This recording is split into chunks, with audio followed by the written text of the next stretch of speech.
अनूपपुर जिले में अवैध कारोबारियों पर पुलिस ने कसा शिकंजा। तस्करी करते 180 किलो गांजा जब्त। एनडीपीएस एक्ट के तहत मामला दर्ज।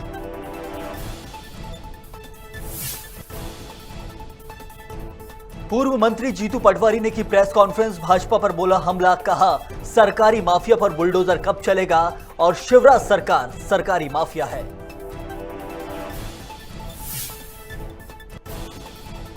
रायपुर में शहीद दिवस पर आयोजित हुआ रक्तदान शिविर। शहीद आजम को किया याद। बाइक रैली निकालकर भगत सिंह की प्रतिमा पर किया माल्यार्पण।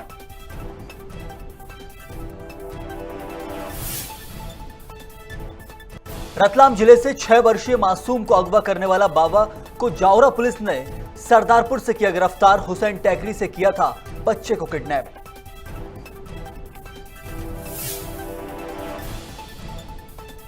और श्योपुर में इलाज में लापरवाही बरतने पर अस्पताल का लाइसेंस निरस्त। सीएमएचओ ने कार्रवाई करते हुए आगामी आदेश तक कराया अस्पताल बंद। कलेक्टर के आदेश पर हुई कार्रवाई। नमस्कार, बहुत स्वागत है आपका खबर भारत में। आपके साथ मैं हूं संयम जैन। बुलेटिन में अब खबरें विस्तार से। मध्य प्रदेश सरकार के खाद्य मंत्री बिसाहुलाल सिंह और सहकारिता मंत्री अरविंद भदौरिया ने संयुक्त प्रेस वार्ता कर समर्थन मूल्य पर गेहूं खरीद की जानकारी दी है। मंत्री बिसाहुलाल सिंह ने बताया कि इंदौर और उज्जैन संभाग में 28 मार्च से 10 मई तक और नर्मदापुरम, जबलपुर, रीवा, शहडोल, सागर, ग्वालियर, भोपाल और चंबल संभाग में 4 अप्रैल से 16 मई खरीदी की जाएगी। वहीं उन्होंने कहा कि कोरोना काल में भी हमने गरीबों तक राशन पहुंचाया है। सहकारिता मंत्री ने कहा किसानों के लिए पंजीयन की नई व्यवस्था लागू की गई है और गेहूं उपार्जन के लिए 19.81 लाख किसानों का पंजीयन हुआ है। मैट्रिक टन गेहूं का उपार्जन हो सकता है, परंतु इस साल सबसे बड़ी बात यह है कि मार्केट में गेहूं के रेट बहुत अच्छे आ रहे हैं। हमारा जो रेट है, जो हम गेहूं खरीदने का निर्णय लिए हैं, 21 रुपया 40 पैसा प्रति क्विंटल, पर मार्केट में 22 रुपया से भी ज्यादा रेट आ जा रहे हैं। तो ऐसा प्रतीत होता है कि लोग हमारे यहाँ कम गेहूं को उपार्जन हमारे यहाँ कम बेचेंगे, क्योंकि मार्केट में उनको अभी क्या है कि जो कटाई शुरू हुई है, अभी हम 28 मार्च से मालवा कर रहे हैं और 4 अप्रैल से बाकी स्टेट में कर रहे हैं। अभी क्या हुआ कि मुझे लगता है कि अधिकतम 20% किसानों का गेहूं उठा, क्योंकि अभी हम लोग चावल करने लगे, सॉरी धान करने लगे। जो धान के कारण पहले गेहूं जल्दी आता था, अभी जब हम 3 फसल ले रहे हैं, मूंग ले रहे हैं, मूंग के बाद धान पे चले जाएंगे, धान के बाद जब गेहूं करते हैं तो थोड़ा लेट है, 20 से 25 दिन फसल लेट है। अभी जैसे मेरे खुद के खेतों में भी मैं देखा तो अभी फसल जो है ना 20-25 दिन 30 दिन में कट के आएगी। अभी 20% कटा होगा, सब बच्चों को जो कटा है फटाफट चले गए, अच्छे महंगे भाव मिल गए। तो इसलिए अखिल भारतीय कांग्रेस कमेटी के संगठन का चुनाव प्रस्तावित है, जिसकी तैयारी पार्टी नेताओं ने तेज कर दी है। इधर केंद्रीय नेतृत्व ने संगठन चुनाव के लिए मध्य प्रदेश में 50 लाख नए सदस्य बनाने का लक्ष्य रखा है, जिसको लेकर पार्टी के दफ्तरों में बैठकों का दौर जारी है। वहीं निर्वाचन अधिकारी आरसी खुटिया ने पार्टी विधायकों और जिला अध्यक्षों की बैठक ली है। जब गए थे उज्जैन, देवास होते और सभी प्रदेश कांग्रेस की कमेटी की। एक जमाना में कांग्रेस भी था जहां सारा देश में सरकार था, और कांग्रेस में भी इंदिरा गांधी का मृत्यु का बाद आई थिंक सारा दुनिया में सबसे ज्यादा 418 सीट कांग्रेस को मिला था, जो बीजेपी को कभी भी नहीं मिलेगा। 418 सीट कांग्रेस उनको नहीं मिलेगा। और जब बीजेपी में 2 सीट थे, वो क्या सोचते थे कि भारत वर्ष में सरकार आएगा, इतना बड़ा संपर्क उनका ताकत बढ़ेगा। तो राजनीति में उत्थान पतन होता है, सरकार आती है जाती है, और कांग्रेस जो पार्टी है वो कितना हार जीत दिखा है, इसमें कांग्रेस विब्रत नहीं है। मध्य प्रदेश कांग्रेस कार्यालय के बाहर महिला कांग्रेस ने बढ़ती महंगाई के खिलाफ विरोध प्रदर्शन किया है। महिला कार्यकर्ताओं ने गैस सिलेंडर हाथों में उठाकर रसोई गैस में मूल्य वृद्धि वापस लेने की मांग की है और मोदी सरकार के विरोध में नारे लगाए। वहीं महिला कांग्रेस अध्यक्ष विभा पटेल का कहना है कि जब सिलेंडर 400 रुपए का था तब बीजेपी को महंगा लगता था, और अब 1000 के लगभग है तो बीजेपी को कोई दिक्कत नहीं है। इस प्रदर्शन में कांतिलाल भूरिया और महिला जिला कांग्रेस अध्यक्ष संतोष कंसाना समेत बड़ी संख्या में महिलाएं उपस्थित रहीं।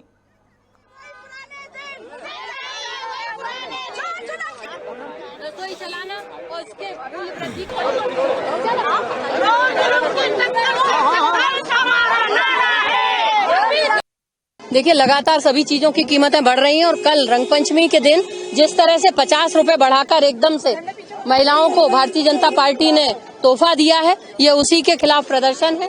क्योंकि आज रसोई गैस से लेके खाने की हर चीज महंगी होती जा रही है और इसका जो बोझ है वो महिलाओं पे पड़ता है। सारी गृहिणियां इसका विरोध कर रही हैं और ये विरोध हमारा लगातार जारी रहेगा। आने वाले समय में एक अच्छा समय आएगा।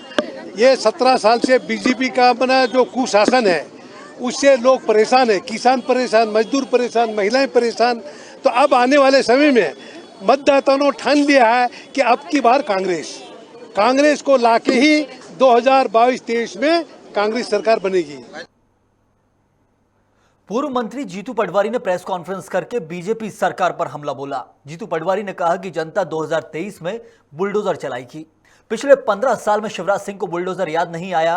वहीं उन्होंने कहा कि सरकारी माफिया पर बुलडोजर कब चलेगा और शिवराज सरकार सरकारी माफिया है।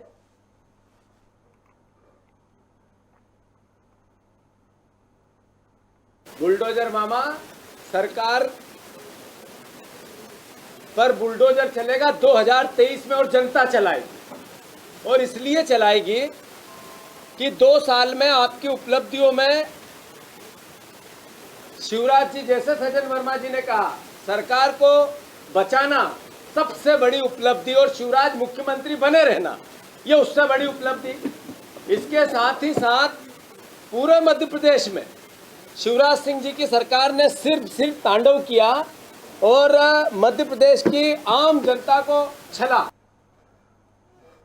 अशोकनगर के करीला मेले में ड्यूटी के दौरान आंगनबाड़ी की महिला कर्मचारी के साथ छेड़छाड़ का मामला सामने आया है। मेले की पार्किंग में ड्यूटी के दौरान महिला के साथ छेड़छाड़ हुई। महिला ने ड्यूटी पर मौजूद साथी पटवारी पर छेड़छाड़ का गंभीर आरोप लगाया है। वहीं महिला ने विभाग के वरिष्ठ अधिकारी जयंत वर्मा पर भी कार्रवाई न करने के आरोप लगाए हैं और प्रशासन मामले को दबाने में लगा हुआ है। हालांकि महिला ने मुंगावली पुलिस से मामले की शिकायत की है।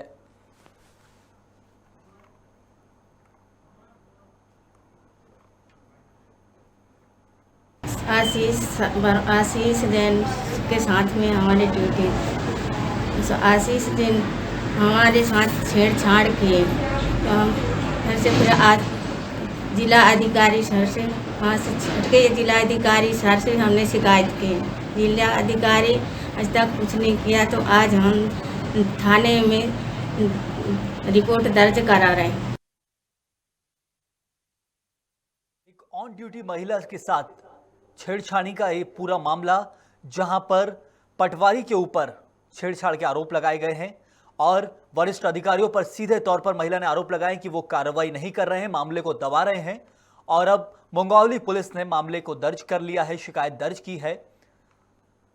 एक गंभीर मामला छेड़खानी को लेकर सरकारी विभाग के अंदर आंगनवाड़ी में काम करने वाली महिला, जिनका कर्तव्य है कि वो छोटी छोटी चीज़ों की देखरेख करती हैं। अपने क्षेत्र के अंदर छोटा सा क्षेत्र आंगनवाड़ी महिलाओं को मिलता है, लेकिन उनके साथ छेड़छाड़ की ये घटना बड़ी गंभीर है।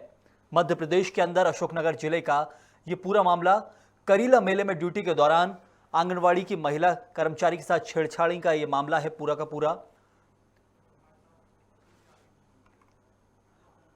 और हमारे साथ सीधे तौर पर संवाददाता अतुल त्यागी अशोकनगर से जुड़ गए हैं ज्यादा जानकारी के लिए।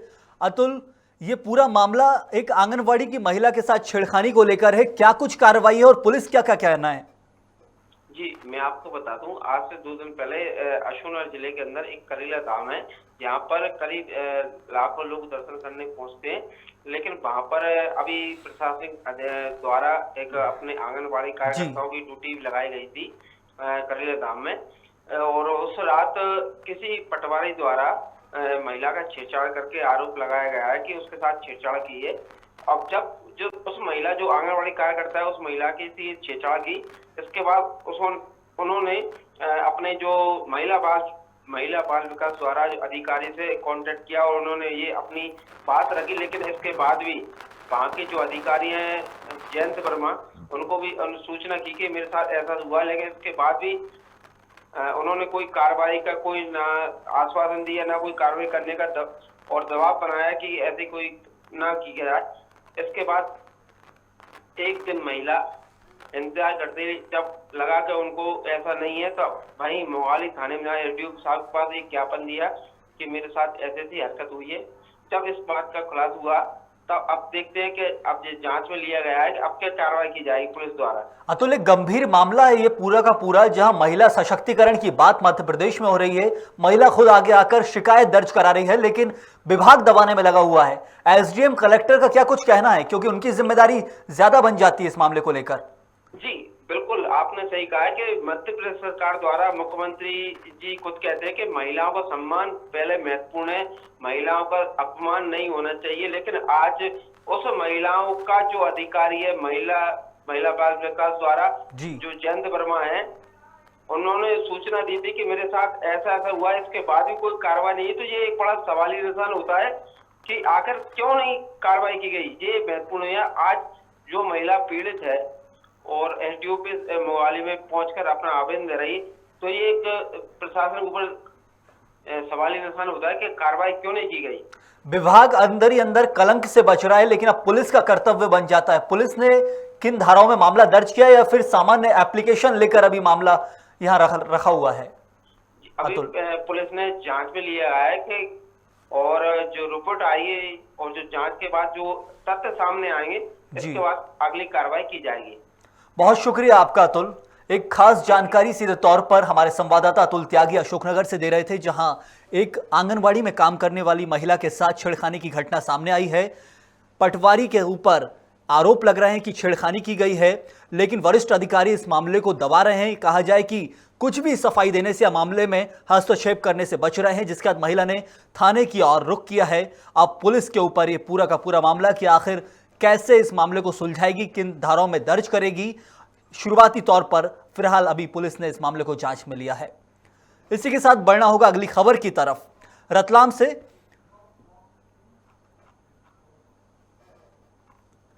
माफ कीजिएगा, इंदौर के कलेक्टर चौराहे पर आंगनवाड़ी कार्यकर्ताओं ने 6 सूत्रीय मांगों को लेकर धरना प्रदर्शन किया और कलेक्टर को ज्ञापन सौंपकर मांगे पूरी करने की बात कही है।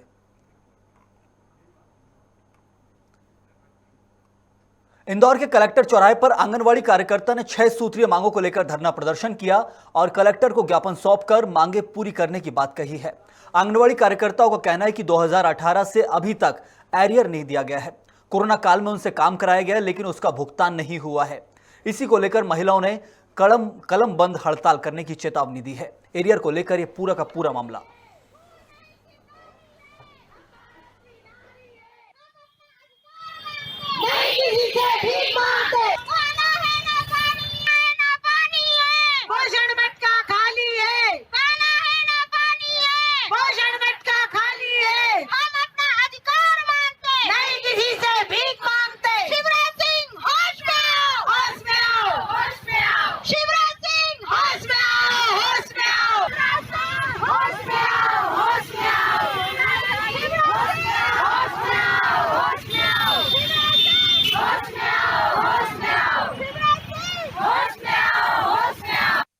शिवराज मामा ने हमें नियमितीकरण का आश्वासन दिया था चुनाव के टाइम पे, जो आज दिन तक पूरा नहीं हुआ है। हमसे हर विभाग का काम लिया जाता है, हमें उसका कोई मानदेय नहीं दिया जाता है। हमें मानदेय छोड़कर वेतनभोगी किया जाए और हम जो 10,000 पे काम करते हैं, कम से कम महंगाई के ज़माने को देखते हुए हमें 26,000 दिए जाए। कार्यकर्ता के 26,000, सहायिका के 18,000 और रिटायरमेंट के बाद कार्यकर्ताओं को कोई सुविधा नहीं है। तो रिटायरमेंट के बाद जो एक मुश्त पेंशन उनको 2 लाख रुपए कार्यकर्ता को और सहायिका को 1 लाख रुपए दिए जाए। आप बताइए 10,000 में हम लोगों का क्या होगा? हम क्या कैसे घर चलाएंगे? हम लोगों के अधिकतर आंगनवाड़ी में कार्यकर्ता और सहायिका अधिकतर विधवा है, तलाकशुदा है, परित्यक्ता है। अब ये जो महिलाएं हैं जिनको अपने ये महिलाएं हैं, हम लोगों को हमारा घर खुद को चलाना पड़ता है। हम लोगों को हमारा परिवार, हमारे बच्चे, किसी के पास माता पिता रह रहे हैं, किसी के पास उनके बच्चे ज़्यादा है गिनती में। अब उन बच्चों की परवरिश हम कैसे करें? आप ये बताइए। 10,000 में कम से कम 3 से 4,000 रुपये तो हमारी आंगनवाड़ी की सेवा में ही लग जाता है। अपनी मांगे पूरी करवाने आए, कलेक्टर ऑफिस के वहाँ से एक अधिकारी भी बाहर नहीं आया है, तो क्यों नहीं आ रहे हैं? हम लोगों ने ऐसा क्या किया और आपसे क्या मांगा है? हमारी एक सिंपल सी मांग है, सिर्फ हमारी तनख्वाह बढ़ दी जाए। सर एक चीज और है, नहीं शिवराज सिंह जी से हमको अपेक्षा है कि वो हमारी मांगे सुनेंगे और वो हमारे लिए जरूर खड़े होंगे, क्योंकि वो हमारे मामा है। हमारा और हमारे बच्चों का ख्याल तो उनको ही रखना है। उन्होंने चुनाव के टाइम बोला था जी। रतलाम में जल जीवन मिशन के अंतर्गत जिले के बाजना विकासखंड के 4 गांव में नल से जल देने के कार्य में गड़बड़ी पाए जाने पर ठेकेदार के खिलाफ एफआईआर दर्ज कराई गई है। बता दें, नल से जल देने के कार्य में तहत बनाए गए प्लेटफॉर्म में सरिये का उपयोग नहीं किया, परंतु भुगतान कर दिया गया है। कार्यपालन यंत्री तथा सहायक यंत्री के विरुद्ध कार्रवाई का प्रस्ताव शासन को प्रेषित किया जा रहा है।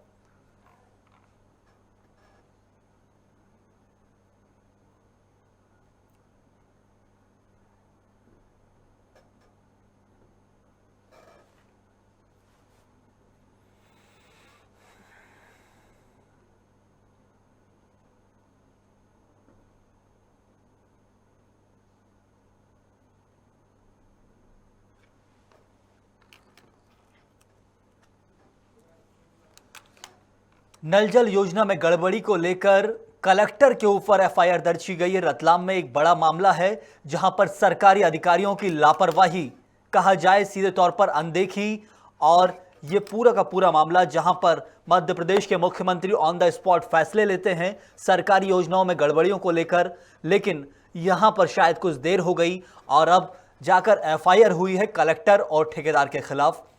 पूरा का पूरा मामला जहां पर नल जल योजना से जल घर घर पहुंचाने का कार्य किया जाना था, लेकिन उसमें कहीं ना कहीं घोटाला, कहा जाए कि कुछ बताया कुछ और गया और काम कुछ और हुआ था।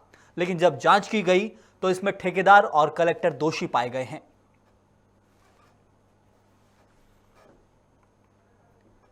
साथ ही साथ आगे कार्यपालन यंत्री और सहायक यंत्री के खिलाफ भी कार्रवाई को लेकर शासन को प्रस्ताव भेजा गया है। एक बड़ा गंभीर मामला है जहां पर छोटे अधिकारियों पर कार्रवाई हो जाती है, ऐसा कहा जाता था, लेकिन इस बार सीधे तौर पर कलेक्टर कुमार पुरुषोत्तम के ऊपर एफआईआर दर्ज की गई है। नल जल योजना में गड़बड़ी को लेकर यह पूरा का पूरा मामला रतलाम के अंदर बाजना विकासखंड के 4 गांव में नल से जल सप्लाई करने में गड़बड़ी को लेकर कलेक्टर घेर में आ गए हैं। और इसी खबर पर ज्यादा जानकारी के लिए हमारे साथ संवाददाता रतलाम से यशवंत जुड़ चुके हैं। यशवंत, सीधे तौर पर एफआईआर अब कलेक्टर और ठेकेदार को लेकर हो गई है। मध्य प्रदेश के अंदर ऑन द स्पॉट फैसले किए जाते थे, अभी तक अधिकारियों को सीधा बर्खास्त कर दिया जाता था, सस्पेंड कर दिया जाता था, लेकिन अब धीरे धीरे कार्रवाई आगे बढ़ रही है। नल जल योजना, आखिर क्या कुछ घोटाला था मुख्य तौर पर? यशवंत,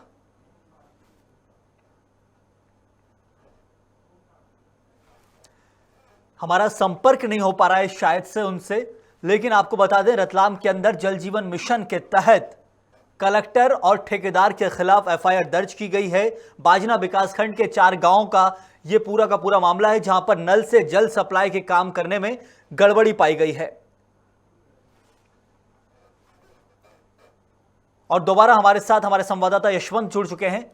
यशवंत, एक बड़ा गंभीर मामला है नल जल योजना में लापरवाही को लेकर कलेक्टर के ऊपर एफआईआर दर्ज की गई है। जी हाँ, मैं आपको बता दूं, सबसे पहले तो खंडन करना चाहता हूँ, कलेक्टर के ऊपर एफआईआर दर्ज नहीं हुई है।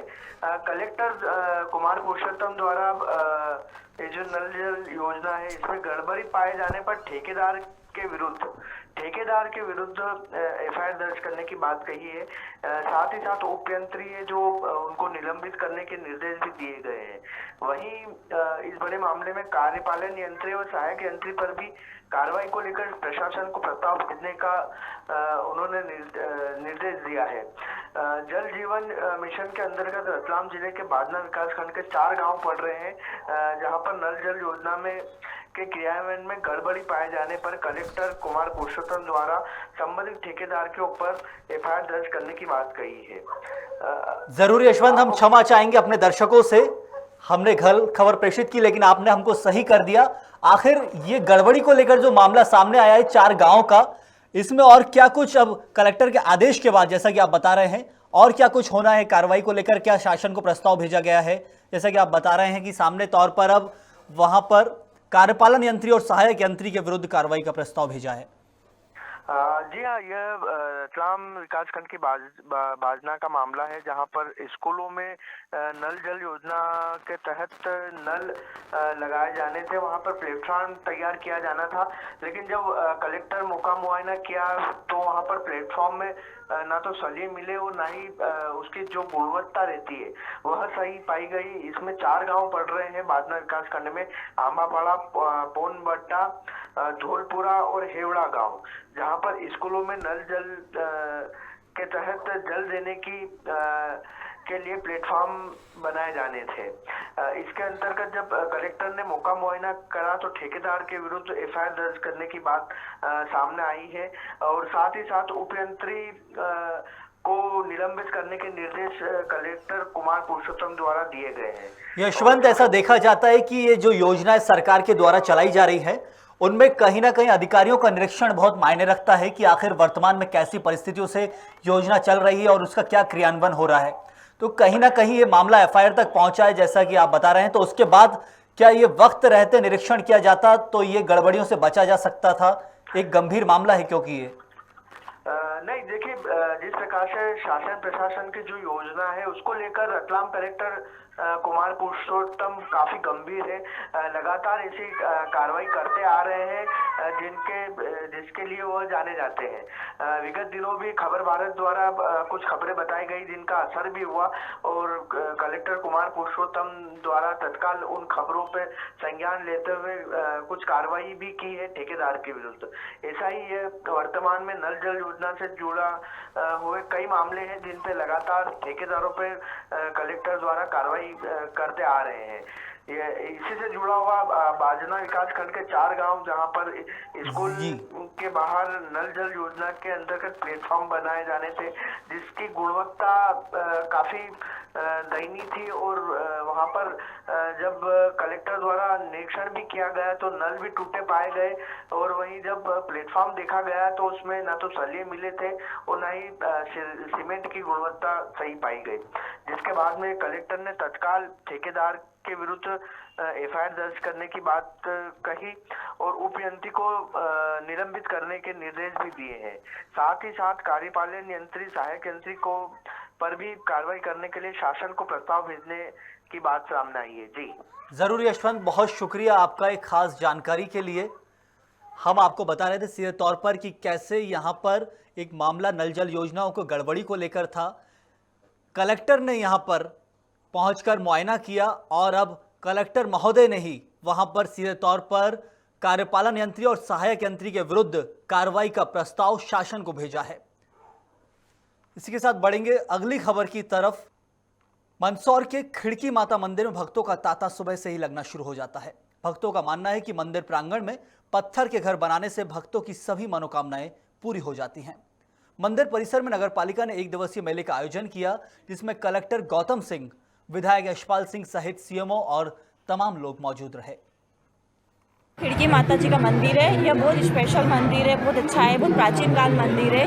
यहाँ पर भक्तजनों की बहुत सारी भीड़ होती है। ऑब्वियसली आज के दिन बहुत सारे भक्त यहाँ पर दर्शन करने आते हैं। तो यहाँ पर जो भी पत्थरों के घर बनाते हैं वो हमेशा पूर्ण होती है माता रानी की। हम हर साल यहाँ आते हैं, खाना वगैरह लेके आते हैं, पिकनिक वगैरह होती है, पिकनिक वगैरह बनती है, मेला लगता है, बहुत इंजॉय करते लोगों को, बहुत अच्छा लगता है। आज के दिन इस मंदिर की बहुत अहमियत होती है। आज के दिन बहुत सारे भक्त यहाँ पर आते हैं, दर्शन करने के लिए आते हैं। माता रानी उनकी सबकी मनोकामना पूर्ण करती है। आज जो पूजी जाती है शीतला सप्तमी, माता शीतला को अर्पण किया जाता है, ठंडा कल का बनाया।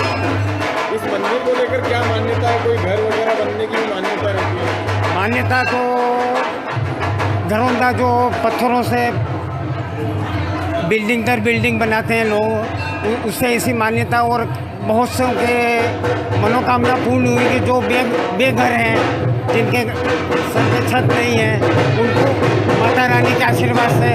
देखिए, श्रद्धा का केंद्र है खिड़की माता का हमारा प्राचीन पुराना यह मंदिर है और तब से इसकी और अधिक प्रासंगिकता बढ़ गई है जब नगर पालिका परिषद ने यहाँ पर भगवान पशुपतिनाथ महादेव का मेला, नाहरसेठ बाबा का मेला और उसके बाद में खिड़की माता मंदिर परिसर के आसपास मेला। अब आप अगर देखेंगे तो अपने अगर कैमरे को घुमाएंगे तो एक ज़माने में पशुपतिनाथ के मंदिर पर इतने व्यापारी और इतना आयोजना नहीं होती थी जितनी आज खिड़की माता मंदिर पर होने लगी है। तो इसकी जब से प्रारब्धता हुई है, चूँकि पिछले 2 साल से कोरोना के कारण से यह परिसर मेले के रूप में वीरान था और आज वापस नया एक माहौल, नया वातावरण यहाँ पर देखने को मिला।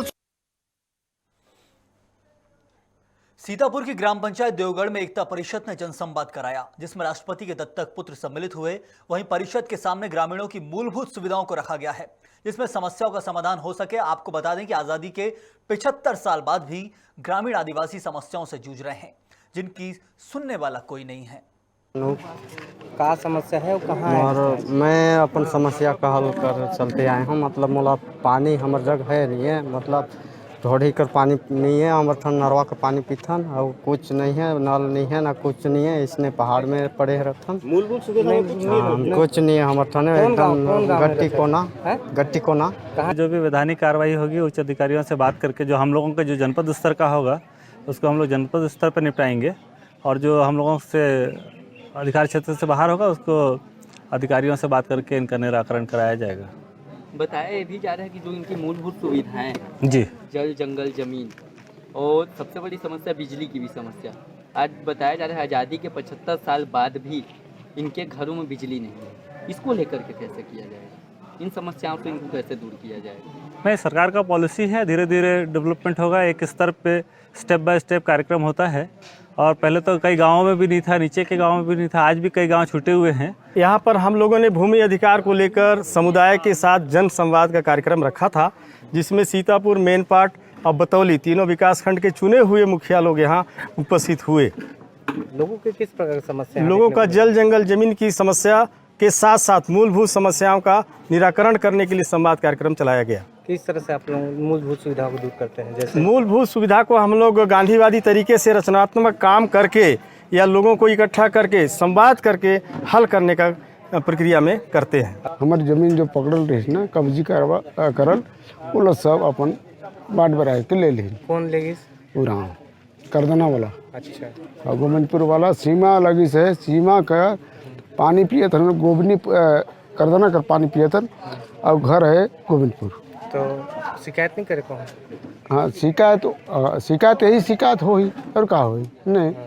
जो रवर मान कितना एकड़ जमीन तो कब्जा करेंगे? तुम ही को ना बोलते वहाँ 5 एकड़ और ऊपर में रही 3 एकड़। 5 3 कितना बनिस? जितना भी हो। हाँ, 7 एकड़ बनिस ना।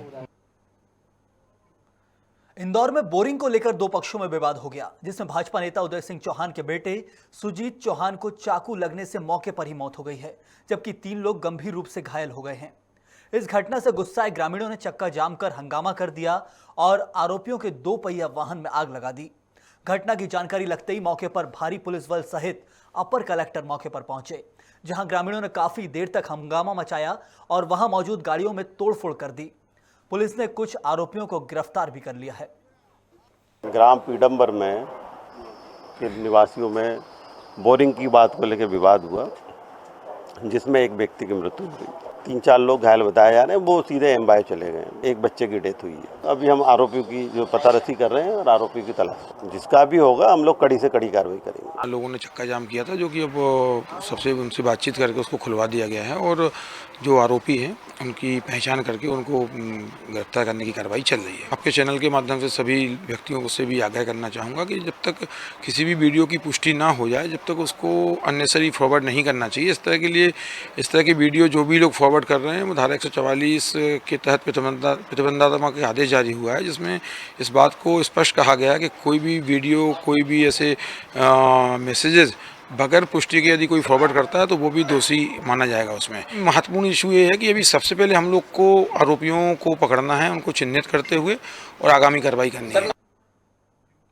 रविन्द्रनाथ टैगोर विश्वविद्यालय में 25 और 26 मार्च 2022 को प्रथम अखिल भारतीय अंतर विश्वविद्यालय शोध तथा नवाचार महोत्सव शोध शिखर 2022 का आयोजन किया जा रहा है। यह आयोजन रविन्द्रनाथ टैगोर विश्वविद्यालय, विज्ञान भारती मध्य भारत प्रांत, association of Indian university research for resurgence foundation विश्वविद्यालयों के सम्मिलित तत्वावधान में आयोजित हो रहा है।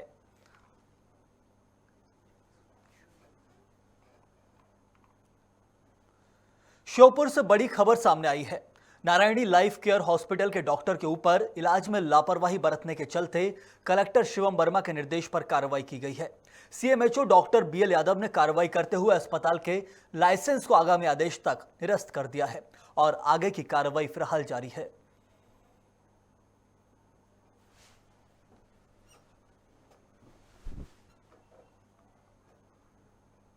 सरदारपुर के ग्राम दसई में शीतला सप्तमी का पर्व मनाया गया है। महिलाओं द्वारा रात्रि में पकवान बनाकर सुबह मां शीतला की पूजा अर्चना कर ठंडे पकवान का भोग लगाया गया। कई गांवों में हर्षोल्लास के साथ शीतला सप्तमी का पर्व मनाया जा रहा है। सुबह से ही शीतला माता मंदिर पर पूजन करने के लिए महिलाओं की लंबी लाइन लगी रही।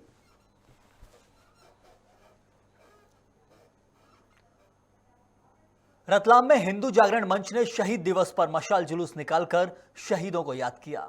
हाथों में तिरंगा और मशाल धारण कर देशभक्ति नारों के साथ देश के लिए अपने प्राण न्यौछावर करने वाले अमर बलिदानी भगत सिंह, सुखदेव राजगुरु के बलिदान दिवस पर रैली निकाली गई। रैली में नारी शक्ति ने हाथों में भगवा ध्वज और मशाल लेकर बढ़ चढ़कर हिस्सा लिया। साथ ही सैकड़ों की संख्या में हिंदू जागरण मंच के कार्यकर्ता वहां उपस्थित रहे।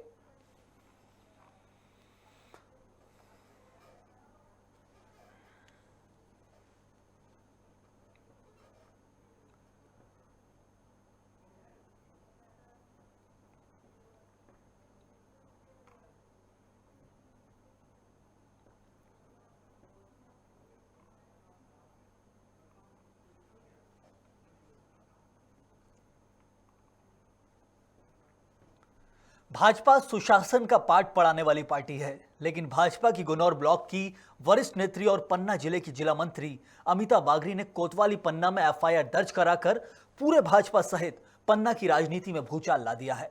दरअसल मामला यह है कि उन्हीं की पार्टी का एक सदस्य जो अपने आप को संगठन का पदाधिकारी बता रहा था, उसी ने इन महिला को एक निजी होटल में बुलाया और पैसों की मांग के साथ छेड़छाड़ भी की है। इसकी शिकायत संगठन के तौर पर बीजेपी प्रदेश अध्यक्ष विष्णुदत्त शर्मा से की गई, जिस पर आदेश देते हुए बीजेपी नेत्री ने पन्ना कोतवाली में आरोपी कृष्ण प्रताप सिंह के ऊपर एफआईआर दर्ज कराई है। साथ में भाजपा नेत्री अमित बागरी ने आरोप लगाए हैं कि उनके द्वारा मुझसे कोई छेड़छाड़ नहीं की गई और पैसों की भी डिमांड की गई है।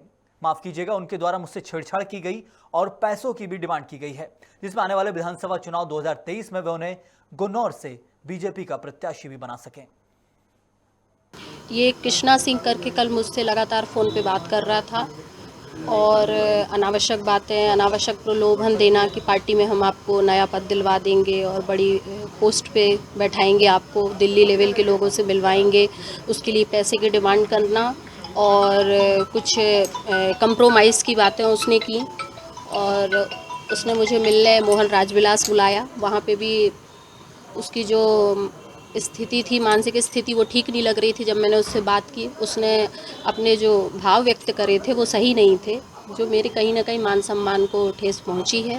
उनके द्वारा एक लिखित कंप्लेंट की गई थी जिस पर से अपराध पंजीबद्ध किया गया है और उसमें कुछ पैसों की मांग की गई थी उस व्यक्ति द्वारा और उनसे बात करने के लिए बुलाया गया था। तो इस बेस पे प्रकरण पंजीबद्ध किया गया है एजे के थाने में, जो विवेचना में है। कुछ SC/ST के एक्ट लगा हुआ है, उसमें SC/ST एक्ट धाराएं लगी। कुछ बीजेपी का भी पदाधिकारी बताया जाता है, जो आरोपी है कुछ बीजेपी का पदाधिकारी। प्रकरण विवेचना में है।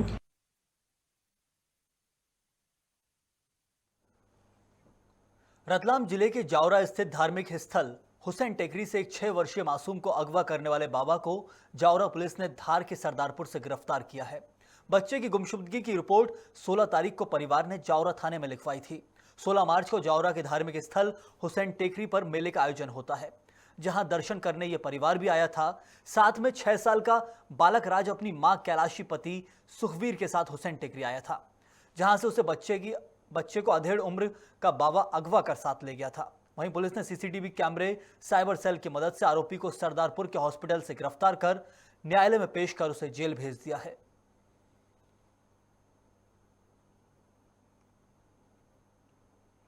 इंदौर शहर की खबर से रुक करेंगे। इंदौर शहर में आत्महत्याओं का दौर रुकने का नाम नहीं ले रहा। राजू नाम के युवक ने फांसी लगाकर अपनी जीवन लीला को समाप्त कर लिया है। दरअसल पूरा मामला गांधीनगर थाना क्षेत्र का है कि बागडंडी मल्टी में रहने वाले राजू महाराष्ट्र का रहने वाला था, जो काफी समय से किराए के मकान में रहकर मजदूरी करके अपने परिवार चलाता था। मृतक के परिजन के अनुसार मुस्ताक राजू शराब पीने का आदी था। वहीं पुलिस ने मामले में मर्ग कायम कर जांच पड़ताल शुरू कर दी है। वो मेरे मामा थे, उनका नाम राजू खुड़े था, वो महाराष्ट्र से थे। वो भी मेरे यहाँ 6 साल से रह रहे थे किराए से। तो उन्होंने रंग पंचमी के दूसरे दिन मतलब 23 तारीख को उन्होंने फांसी ले ली।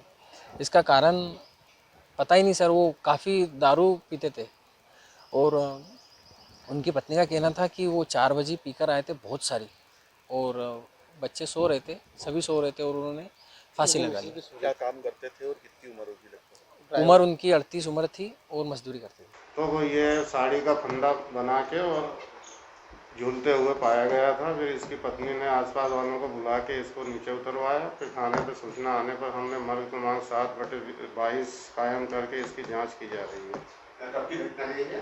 कल 23/3/2022 के सुबह 5 बजे। क्या करता था मृतक खुली मजदूरी करता था, अटाला वगैरह भी बेचता था। परिजनों से कुछ पूछताछ में सामने आया? आप पूछताछ में अभी तक ये बता रहे हैं परिजन की शराब पीने का आदी था। विश्व क्षय दिवस कार्यक्रम के उपलक्ष्य में जिला क्षय केंद्र भिंड में टीबी जागरूकता अभियान चलाया गया, जिसमें मुख्य चिकित्सा स्वास्थ्य अधिकारी डॉक्टर अजीत मिश्रा ने जागरूकता रैली निकालकर वहां शुरुआत की। इस दौरान रैली शहर के विभिन्न मार्गों से होती हुई अस्पताल पहुंची। आपको बता दें कि इस रैली के माध्यम से लोगों को जागरूक किया जा रहा है विश्व क्षय दिवस को लेकर।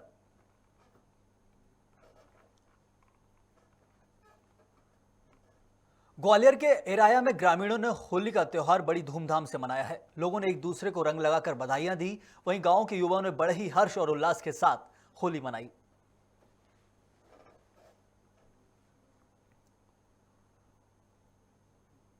ग्वालियर के झांसी रोड थाना पुलिस ने संयुक्त कार्रवाई करते हुए एक ट्रक में केले की खेप की आड़ में गांजा ले जाते हुए 3 आरोपियों को पकड़ने में सफलता हासिल की है। इस ट्रक से पुलिस को 8 क्विंटल गांजा बरामद हुआ है। वहीं पुलिस ने इस कार्रवाई के दौरान 3 आरोपियों को भी हिरासत में लिया है। हालांकि मुख्य आरोपी अभी फरार बताया जा रहा है। गांजे की एक खेप आंध्र प्रदेश से आगरा ले जाई जा रही थी।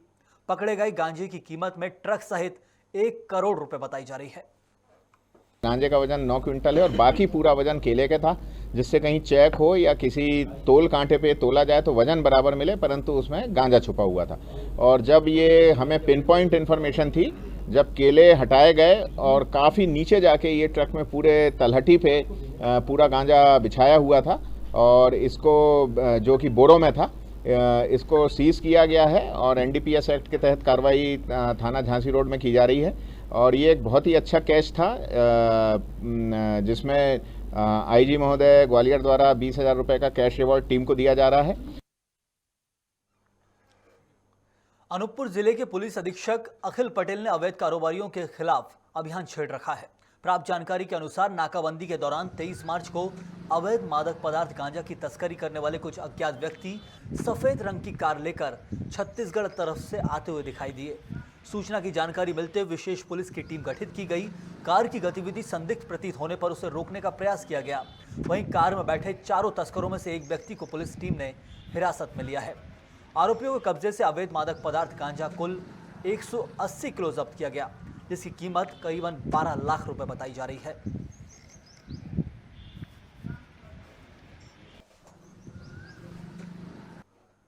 छत्तीसगढ़ के 15,000 स्वास्थ्यकर्मी 6 सूत्रीय मांगों को लेकर अनिश्चितकालीन धरना प्रदर्शन कर रहे हैं।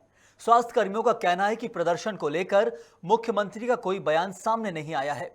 इसी को लेकर CM हाउस का घेराव करेंगे और मांग पूरी न होने पर उग्र आंदोलन करने की चेतावनी दी है।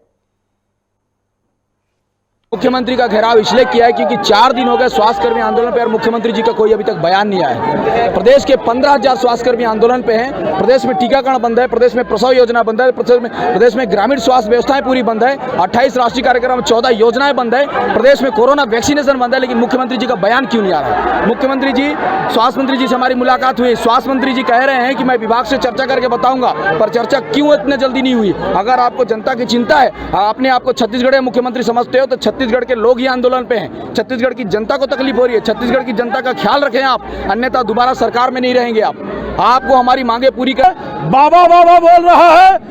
अब स्वास्थ्य संयोजकों के हड़ताल में स्वास्थ्य व्यवस्था डोल रहा है और हम धरना स्थल पर बोल रहे हैं कि 6 सूत्री मांगों को जो चुनावी घोषणा पत्र में शामिल किया गया था उसको तत्काल लागू किया जाए। वादा खिलाफी नहीं होना चाहिए। ये वही लोग हैं जो कोरोना काल में अपने प्राणों की बाजी लगाकर छत्तीसगढ़ की जनता की सेवा किए हैं। मैं बार बार बोल रहा हूँ, बाप मर जाता था तो बेटा डेड बॉडी को छूता नहीं था। मेरे 15,000 स्वास्थ्य संयोजक ससम्मान उस डेड बॉडी को न केवल छूते थे बल्कि पैक करके। शहीद भगत सिंह, सुखदेव और राजगुरु की शहादत को याद करते हुए रायपुर के शिव भक्त परिवार समाज सेवी संस्था ने red cross DKS hospital Raipur में 50 यूनिट रक्तदान किया एवं बाइक रैली निकालकर भगत सिंह चौक शंकर नगर स्थित भगत सिंह की प्रतिमा पर माल्यार्पण कर श्रद्धांजलि दी।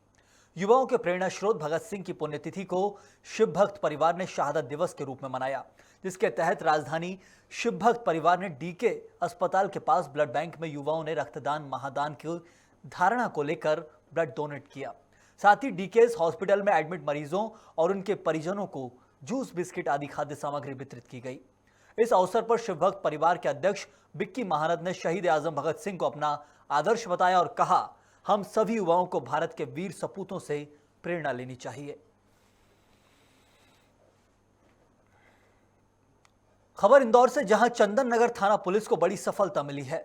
पुलिस ने आगजनी की घटना को अंजाम देने वाले आरोपी को गिरफ्तार कर लिया है, जिस पर पुलिस ने रासुका की कार्रवाई की है। आपको बता दें कि पुरानी रंजिश के चलते आरोपी ने कैफे संचालित करने वाले दुकानदार की दुकानों में आग लगा दी थी और मौके से फरार हो गया था। फिलहाल पुलिस ने आरोपी के खिलाफ रासुका के तहत कार्रवाई की है। एक कैफे में आग लगा दी गई थी राजकुमार बाग में, जिसमें सिकंदर पिता अल्लाह नूर का नाम आया था। उसके विरुद्ध अपराध पंजीबद्ध किया गया था। उसी के विरुद्ध एनएसए की कार्रवाई की गई, जिसमें माननीय डीएम महोदय द्वारा कल वारंट जारी किया गया था। इस वारंट के तहत उसको रात्रि में दबिश दे के गिरफ्तार किया गया। वो अभी काफ़ी समय से फरार चल रहा था। उसे आज न्यायालय पेश अन्य अपराध में भी गिरफ्तार किया जा रहा है और दोनों के तहत उसको जेल में दाखिल किया जाएगा।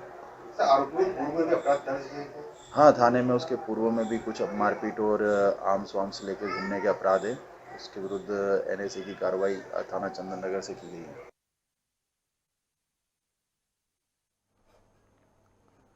मंदसौर के गांधी चौराहा पर महिला कांग्रेस कार्यकर्ताओं ने बढ़ती महंगाई को लेकर केंद्र सरकार के खिलाफ मोर्चा खोल दिया है। महिला कांग्रेस कार्यकर्ताओं ने पेट्रोल, डीजल, गैस और खाने की चीजों पर बढ़ते हुए दामों के विरोध में जमकर विरोध प्रदर्शन किया। महिला कांग्रेस कार्यकर्ताओं ने यहां गैस की टंकी, चूल्हे के साथ हाथों में बैनर और पोस्टर लेकर प्रदर्शन करते हुए कहा कि केंद्र सरकार बढ़ती महंगाई को रोकने में नाकामयाब साबित हुई है। कांग्रेस की सभी नेत्रियों ने और सभी कांग्रेसजनों ने आज क्या वजह हुई कि जो गैस की टंकी महिला की गृहिणी की किचन में रहती थी, उसको सड़कों पर रखकर हमें प्रदर्शन होने पर मजबूर होना पड़ा। आज जब मोदी सरकार सत्ता में आई थी, तब उन्होंने ये कहा था कि महंगाई की जो मार है, महंगाई को समाप्त किया जाएगा। उस टाइम यही नारा दिया गया था कि बहुत हुई महंगाई की मार, अब की बार मोदी सरकार। आज हम सड़क पर बैठकर आम जनों से ये निवेदन कर रहे हैं कि वाकई बहुत हो गई महंगाई की मार, बस करो अब मोदी सरकार। सत्ता में बैठी, सत्ता में आई भारतीय जनता पार्टी, आज मुझे लगता है कि वो अपने शब्दों को ही, अपनी बात को ही पूरी तरह से भूल चुकी है। जिस प्रकार हर चीज़ों के दाम बढ़ रहे हैं, चाहे वो गैस हो, चाहे पेट्रोल हो, चाहे डीजल हो, राशन हो, शक्कर, दाल, चावल, एक गरीब और आम व्यक्ति का जीना आज की दुनिया में बिल्कुल दुश्वार हो चुका है। तो आज हमारे इस प्रदर्शन के माध्यम से केंद्र सरकार से मांग है कि वो इस महंगाई को कम करे और साथ ही आपके चैनल के माध्यम से देश की सभी जनता से अनुरोध है कि अब जागो, अब सोचो कि क्या सच है और क्या ज़रूरी है, वरना किसी दिन ऐसा ना हो कि इनकी गाड़ी के तो ब्रेक फेल हो चुके हैं, पता नहीं किसी दिन दुर्घटना ना उठे। मंडला जिले के नैनपुर में शासन ने 12 से 14 वर्ष के बच्चों को वैक्सीनेशन का पहला डोज लगाना शुरू किया। जहां नैनपुर के कस्तूरबा कन्या माध्यमिक शाला में स्वास्थ्य विभाग ने शाला की छात्रा आराधना साहू को पहला टीका लगाया। स्कूल परिसर में बच्चों के बैठने की और पानी की व्यवस्था की गई। इस अवसर पर स्वास्थ्य विभाग से एस नायडू, एस महलवंशी, संस्था प्रधान विनोद चौरसिया की उपस्थिति और समस्त स्टाफ के सहयोग से शाला की छात्राओं का वैक्सीनेशन किया गया। शाला में दर्ज 100 छात्राओं में से 63 छात्राएं जो 12 से 14 के बीच की हैं, उनका टीकाकरण किया जा रहा है। मैं कक्षा 8 में पढ़ती हूँ। मेरा स्कूल का नाम शासकीय कस्तूरबा कन्या माध्यमिक शाला नैनपुर है। 14 वर्ष की हूँ। पहला डोज लगा है वैक्सीन का। कैसा लग रहा है? प्रधानाध्यापक शासकीय कस्तूरबा कन्या माध्यमिक शाला नैनपुर शासन के निर्देशानुसार आज विद्यालय में वैक्सीन बच्चों को लगाई जा रही है। विद्यालय में 100 बच्चे दर्ज हैं, जिनमें 63 बच्चे 12 से 14 आयु वर्ष के हैं। स्कूल शासकीय स्कूल कस्तूरबा कन्या शाला बुझाया गया है। यहाँ पर हमने टीचरों का बहुत सहयोग, हमारे बहुत अच्छे से इन्होंने व्यवस्था की है। बताया गया है कि 100 बच्चे हैं, 100 बच्चों की भी दवाइयाँ हमें मिली हैं और आज पहला बच्चों को 12 वर्ष से 14 वर्ष के बच्चों का पहला डोज है। तो हम पूरी कोशिश करेंगे कि हमारे बच्चे पूरे से पूरे सुरक्षित हों और सहयोग मिलता है टीचरों का, तो हम पूरे बच्चों को सुरक्षित सही समय में कर पाएंगे। धन्यवाद। मैं श्रीमती सुनीता महलवंशी, नैनपुर सामुदायिक स्वास्थ्य केंद्र नैनपुर में एनएम के पद में कार्यरत। सरदारपुर के ग्राम बोदली में जाट समाज ने 23 मार्च को शहीद दिवस मनाया। 27 मार्च 1907 को पंजाब के सिख परिवार में जन्मे शहीद भगत सिंह ने देश की आज़ादी के लिए 23 साल की उम्र में अपना बलिदान दिया था। वहीं जाट समाज के युवाओं ने भगत सिंह को श्रद्धांजलि अर्पित कर नारेबाजी करते हुए भगत सिंह को याद किया है।